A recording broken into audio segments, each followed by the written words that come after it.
119 Houndsditch, the location of Harris's Jewellers. On the night of the 16th of December 1910, Harris's Jewellers were broken into by well-armed Latvian anarchists who had been digging in from the house next door. There may have been Smollers, Peters, Dubov and definitely Gardstein. Strange noises were heard and a policeman was summoned to investigate. The police constable, quite new on the job, was not happy with his interview with Gardstein at the door, and he was soon on his way to Bishopsgate Police Station to summon more officers.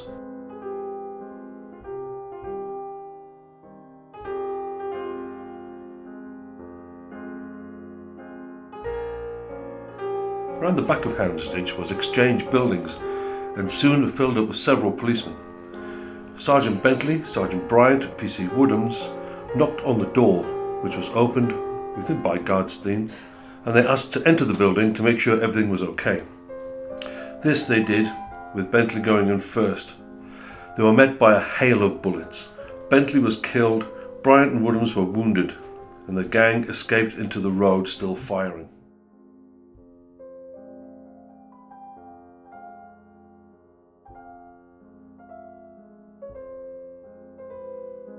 The gang ran out into Exchange Buildings, firing wildly in every direction. Some officers took cover in neighbouring houses, and during this exchange, unfortunately, Sergeant Tucker was also killed.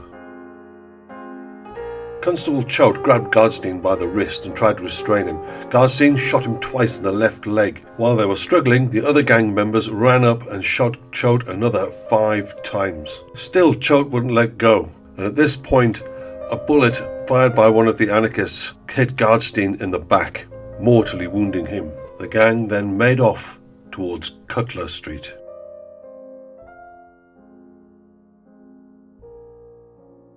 As the gang made their way into Cutler Street, they were seen by a man called Sam Hart. He thought they were just 2 men carrying a drunk, but it wasn't. It was the wounded Gardstein. Also, Nina Vasileva, who hadn't taken part in the shootings, was also following them. The gang then made their way across Whitechapel, being seen by a few people, but no policemen.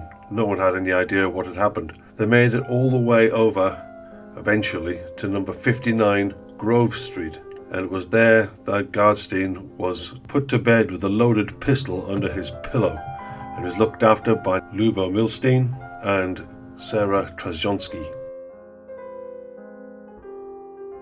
This is the location of number 59 Grove Street. Gardstein was lying dying on the bed, being looked after by Luba Milstein and Sarah Trzaskowski. Gardstein was slipping away, so they decided to get Dr. Scanlon in to see if there's anything he could do.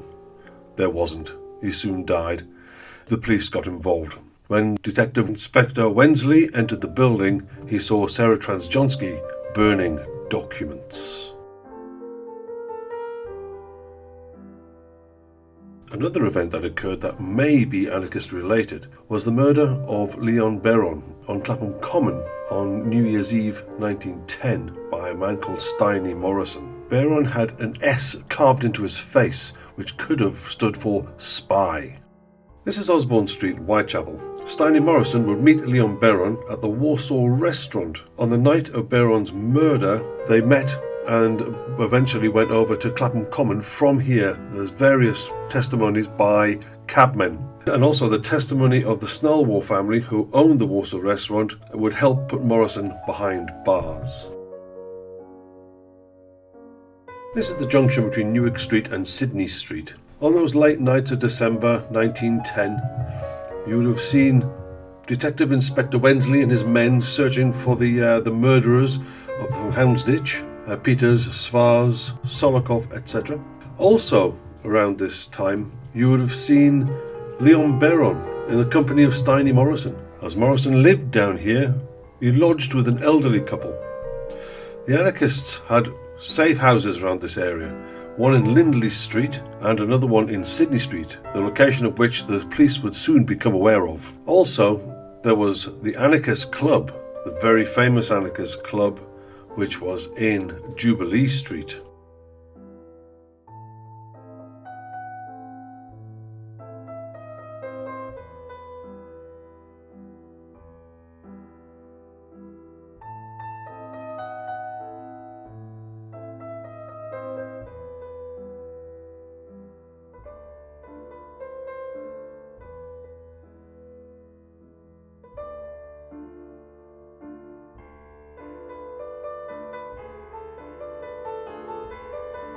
day before he was arrested, Steiny Morrison took a room in Fieldgate Mansions. He was actually arrested here on Fieldgate Street at Cohen's Restaurant.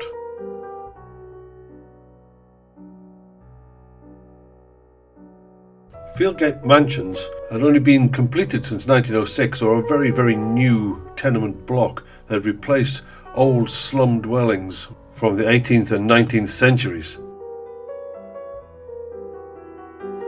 This building opposite Fieldgate Mansions, on the corner of Parfitt Street, was actually another anarchist club.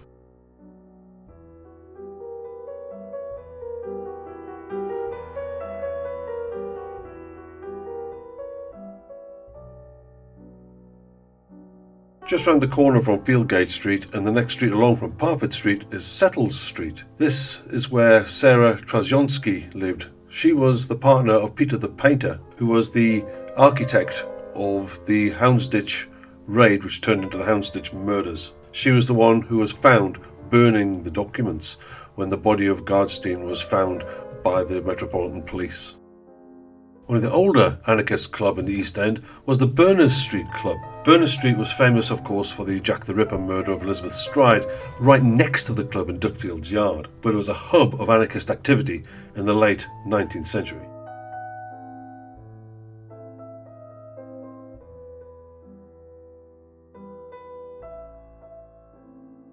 This is Jubilee Street, which also had an anarchist club, opened in 1906. You can see it over there underneath Jarman House. It was actually opened by Kropotkin, who gave a big speech. It was called the Workers' Friend Club, and it was well frequented by those responsible for the anarchist outrages in Tottenham, Houndsditch and Sidney Street. Also, Leon Beron, who was murdered by Steiny Morrison, also lived in Jubilee Street. Was he a spy for the police? Did he give away the location of number 100 Sidney Street? We will probably never know. In the early hours of the 3rd of January 1911, the police managed to get all the innocent people, all the civilians, out of number 100 Sidney Street, which just left the two anarchists, Svars and Solokov, inside. When Svars and Solokov realised what was going on, a gunfight ensued, a gunfight that would last for 6 hours. A detachment of the Scots Guards was brought in to help the Metropolitan Police.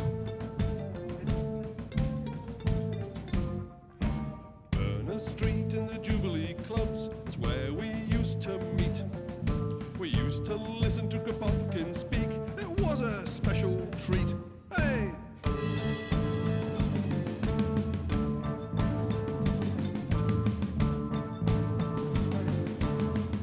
It was on this corner where the famous photograph of Winston Churchill, the then Home Secretary, was taken. From his peers, he received a huge amount of criticism, but he always maintained that he was not there in any official capacity and let things run the way the police wanted it to run.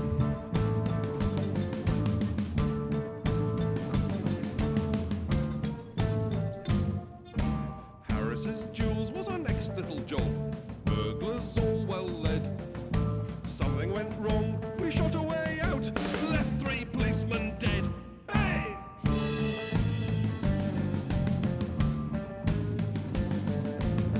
This is Rising Sun Corner, where the Rising Sun pub used to be. It was here on the road that the Scots Guards were lying on those advertising hoardings, shooting up at number 100, and across the road there was where the houses where the police and the soldiers were taking and receiving shots from across the road. Stuck in a house in Sidney Street, we put on quite a show.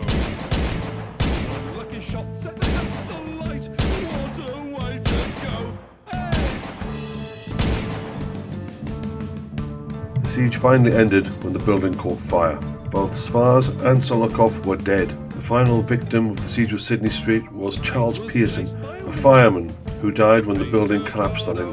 There was a trial after what was left of the gang were rounded up, but it was a farce. No one was convicted for any wrongdoing. One name that did stick in the public mind was Peter the Painter. What happened to Peter the Painter, the architect of the raid on Harris's jewellers that went so catastrophically wrong? The answer is, quite frankly, we do not know. He was seen maybe in Australia, the Americas, who knows? He became a bogeyman, a will-o'-the-wisp figure, if you like. He was never seen again.